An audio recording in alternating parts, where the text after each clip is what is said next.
वो कौन था जिसने 12 साल पहले डूबी हुई कश्ती को फिर से जिंदा कर दिया? बगदाद के पास एक दिन हजरत गौसे आजम रहमतुल्लाह अलैह दरिया किनारे तशरीफ ले गए। वहीं एक बूढ़ी औरत झारो कतार रो रही थी। आपने मुरीद से पूछा, क्या हुआ है? मुरीद ने कहा, ये औरत रोज यहाँ आती है, 12 साल से। उसका बेटा दूल्हा था। शादी के दिन बारात इसी दरिया से गुजरी थी, मगर किस्मत ऐसी पलटी कि कश्ती, दूल्हा, दुल्हन सब दरिया में डूब गए। 12 साल बीत चुके थे, मगर इस माँ की आंखों से आंसू अब तक सूखे नहीं थे। गौसे आजम का दिल पिघल गया। आपने हाथ उठाए, अल्लाह की बारगाह में दुआ की। पहले कुछ नजर नहीं आया, फिर अचानक पानी हिलने लगा और सबकी आंखें फटी की फटी रह गईं। वही कश्ती, वही बाराती, वही दूल्हा दुल्हन जिंदा सलामत बाहर आ गए। 12 साल दरिया के नीचे, ना सांस रुकी, ना जिस्म मिटा। ये सिर्फ करामात ही गौसे आजम दस्तगीर की। इस वाक़े की करामात सुनकर कई कुफार दौड़े चले आए और शेख अब्दुल कादिर जीलानी रहमतुल्लाह अलैह के दस्ते मुबारक पर बैत की और इस्लाम कबूल कर लिया। वो सिर्फ एक बुजुर्ग नहीं थे, वो रहमत के सागर थे, जिनकी दुआ से 12 साल की मौत भी जिंदगी बन गई। मेरे साथ कहिए, या गौस अल मदद।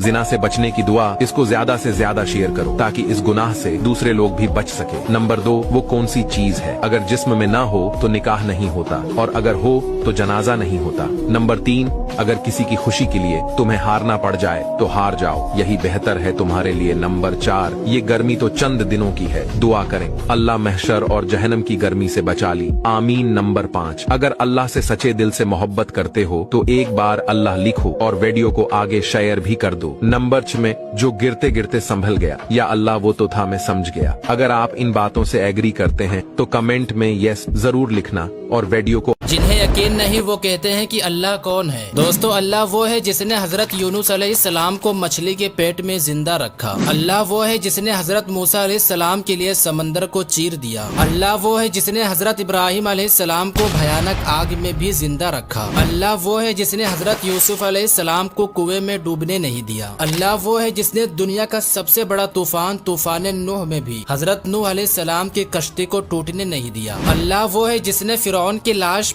अपने बच्चों को दूध पीने के अय्याम में, यानी पैदा होने से लेकर 2 साल तक की जो उम्र है, उन अय्याम में गाय भैंस का दूध न पिलाओ, अपने बच्चों को जानवर का दूध न पिलाओ बिला वजह। अगर अल्लाह ने सीने में उनकी गिज़ा रखी है तो माँ पूरा 2 साल कोशिश करे अपने बच्चे को दूध पिलाए, इसलिए कि दूध पिलाने की भी अपनी एक फजीलत है। साइंस तो ये कहती है, जो औरतें मुकम्मल दूध पिलाती अपने बच्चों को, वो सीने के कैंसर से महफूज रहती। एक खातून एक आलिम साहब के पास गई और अर्ज किया, आलिम साहब, मेरे औलाद रात को भूख से तड़पते हैं, मेहरबानी करके कोई ऐसा तावीज लिख दीजिए जिससे उनकी भूख खत्म हो जाए। आलिम साहब ने मुस्कुराते हुए फरमाया, बेटी, मैं तुम्हारे लिए तावीज लिख देता हूँ, मगर तुम्हें इसे पढ़ने की जरूरत नहीं, बस अपने पास रखना है। खातून ने तावीज लिया और घर लौट आई। अगले ही रोज उसके घर में अचानक से रिस्क की बरसात होने लगी। उसके शौहर ने एक दुकान किराए पर ली और कारोबार में इतनी बरकत हुई कि दुकानें बढ़ती चली गईं और माल दौलत की रौनक हो गई। एक रोज खातून ने सोचा कि तावीज खोलकर देखूं इसमें क्या लिखा है। जब उसने तावीज खोला तो उस पर लिखा था, जब तुम्हारे पास माल व दौलत की फरावानी हो जाए तो उसे उन घरों में बांट दो जहां बच्चे भूख से रोते हैं। खातून की आंखें खुल गईं और उसने समझ लिया कि असल दौलत वही है जो दूसरों की खिदमत में लगाई जाए। उसने अपने शौहर के साथ मिलकर फैसला किया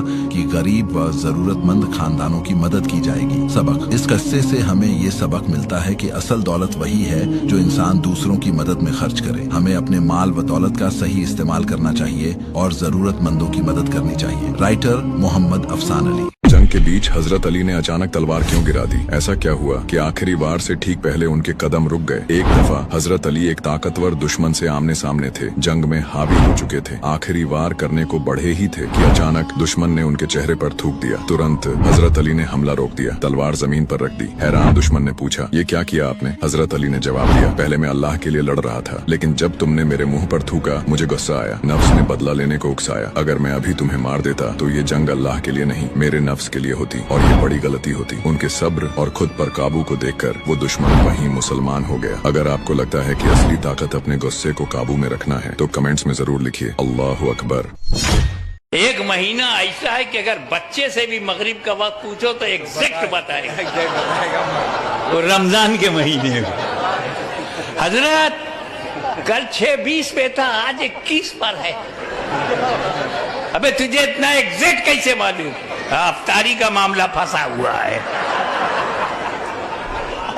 जो चोर चोरी करने आया, मगर उसी पल तकदीर ने उसे कुतुब का मुकाम अता कर दिया। हजरत गौसे पाक रहमतुल्लाह अलैह आराम फरमा रहे थे। इसी दौरान एक चोर अंदर दाखिल हुआ। उसकी नजर आपके जुब्बे पर पड़ी। वो हाथ बढ़ाता ही है कि अचानक दरवाजे पर दस्तक हुई। गौसे आजम ने बिना आंखें खोले फरमाया, आ जाइए। दरवाजा खुला। अंदर हजरत खजर अलैहिस्सलाम दाखिल हुए। उन्होंने कहा, बसरा के कुतुब का इंतकाल हो गया है, अब उस शहर का कुतुब कौन होगा? गौसे पाक ने बिना आंख खोले इशारा किया। वो दरवाजे के पीछे खड़े हैं, उन्हें ले जाइए। चोर हैरत में खड़ा था, हाथ में जुब्बा लिए। हजरत खजर अलैहिस्सलाम ने कहा, मुबारक हो, अल्लाह ने तुम्हें कुतुब बना दिया। सोचिए, जिस चोर को सजा मिलनी चाहिए थी, गौसे आजम रहमतुल्लाह अलैह ने न सिर्फ माफ किया बल्कि उसके लिए बुलंद दर्जा भी अता कर दिया। असल हकीकत ये थी, चोरी तो की थी मगर दामन किसका था? सरकार गौसे आजम रहमतुल्लाह अलैह का। यही है औलिया अल्लाह का करम, जहाँ गुनाहगार भी रहमत से रहनुमा बन जाते हैं। आप भी हजरत गौस पाक के दीवाने हैं तो कमेंट में या गौस अल मदद जरूर लिखें। करबला के मैदान में ये शेर कौन था और उसने इमाम हुसैन के साथ क्या किया था? अब्बू अल हारिस एक शेर का बच्चा था जो बचपन से इमाम हुसैन के साथ खेला करता था। जैसे जैसे बड़ा हुआ उसकी मोहब्बत और वफादारी इमाम हुसैन से बढ़ती गई। जब अरब लोग नमाज के लिए मस्जिद जाते तो वो शेर बाहर गली में खड़ा रहता। लोग डरने लगे। उन्होंने हजरत अली से अर्ज की, या अली, हुसैन से कहिए इस शेर को शहर से हटाएं। ना चाहते हुए भी इमाम हुसैन ने अब्बू अल हारिस को जंगल छोड़ दिया। वो शेर चला तो गया मगर दिल में इमाम की मोहब्बत लिए। फिर आया 10 मुहर्रम, जब इमाम हुसैन और उनके सारे साथी शहीद हो गए और उमर साद ने लाशों पर घोड़े दौड़ाने का हुक्म दिया। जनाब फिजा ने आसमान की तरफ देखा और दुआ की। जंगल हिल गया, दहाड़ती आवाज आई। शेर दौड़ता हुआ मैदान जंग में आया और इमाम हुसैन की लाश की हिफाजत की और लाश को पामाल नहीं होने दिया। करबला की जमीन पर एक शेर इमाम की लाश की हिफाजत कर रहा था। उसका नाम था अब्बू अल हारिस।